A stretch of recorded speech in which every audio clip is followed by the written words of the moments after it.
नागपुर में आयोजित पत्रकार वार्ता में नागपुर के पालक मंत्री चंद्रशेखर बावनकुले ने विभिन्न मुद्दों पर खुलकर अपनी प्रतिक्रिया दी।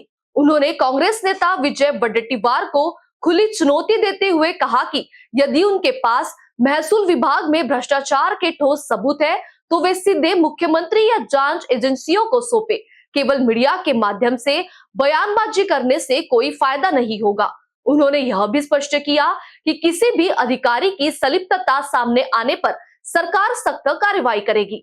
बावनकुले ने कहा कि संवेदनशील मामलों में बयान देते समय सावधानी बरतनी चाहिए ताकि जांच एजेंसियों पर अनावश्यक दबाव न पड़े। साथ ही किसी अधिकारी के परिवार को लेकर टिप्पणी करना गलत है। नाही, मला वाटतं असं वाईट बोलून काही फायदा नाही। कुणा अधिकाऱ्याबद्दल कुठल्याही अधिकाऱ्यांचा त्या ठिकाणी त्यांच्या परिवाराबद्दल असा बोलून चांगला नाही। त्यांच्याबद्दलची विश्वासार्हता घरामध्ये कुटुंबामध्ये खराब करणं योग्य नाही।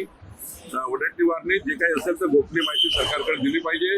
अशा पद्धतीचा आरोप लावून वडेट्टीवारने प्रशासनाच्या एकंदरीत विश्वासार्हतेबद्दल या ठिकाणी असे उद्योग करू नये। खाद की कीमतों और पेट्रोल डीजल को लेकर फैल रही अफवाह को उन्होंने निराधार बताया और कहा कि सरकार साठेबाजी करने वालों पर कड़ी कार्रवाई करेगी। काही वाढणार नाही। चुकीच्या पद्धतीने काहीतरी मीडियामध्ये सोशल मीडियामध्ये पसरवलं जात आहे।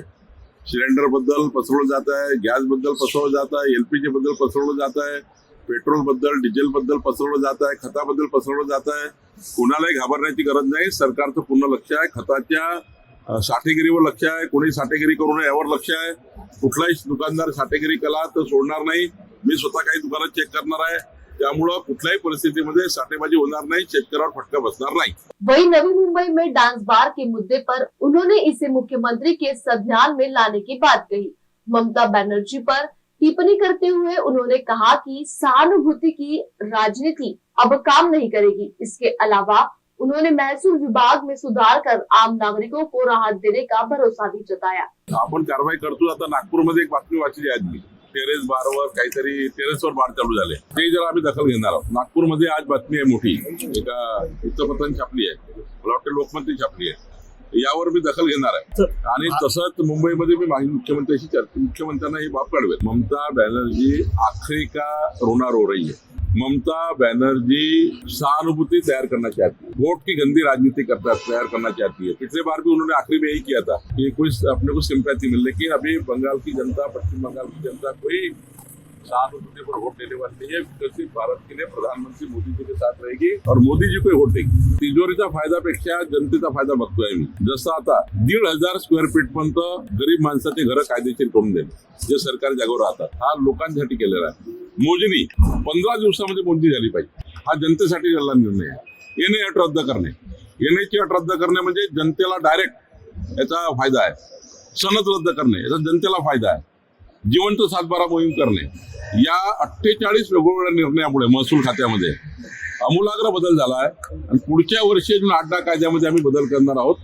8 कायद्यात बदल करणार आहोत, कारण महसुली कायदे जाचक असल्यामुळं काही लोकांना त्या ठिकाणी वर्षानुवर्ष खेटे मारावं लागतात तहसील कार्यालयामध्ये। जनतेला घरपोच, जसं मुंबई कलेक्टर अचल गोयल यांनी मुंबईच्या सर्व प्रॉपर्टी ऑनलाईन केलेल्या आहे। ऑनलाईन म्युटेशन, घरी बसल्या तुम्ही आपल्या प्रॉपर्टीचा बक्षीसपत्र असेल, तुमचा फेरफार असेल, म्युटेशन असेल, 45 प्रकारच्या म्युटेशनच्या पद्धती आहेत, त्या सर्व ऑनलाईन त्यांनी करून टाकल्या। ही पद्धती आहे, ईज ऑफ डुईंग बिझनेस आम्ही करतोय। महसूलमध्ये तहसील कार्यालयात जायची गरज पडणार नाही। पुढच्या 3 वर्षामध्ये तहसील कार्यालयामध्ये नागरिक येऊ नये अशी परिस्थिती निर्माण करण्याचा प्रयत्न आम्ही करतोय आणि त्याकरता या वर्षात अनेक संकल्प आम्ही केले आहेत।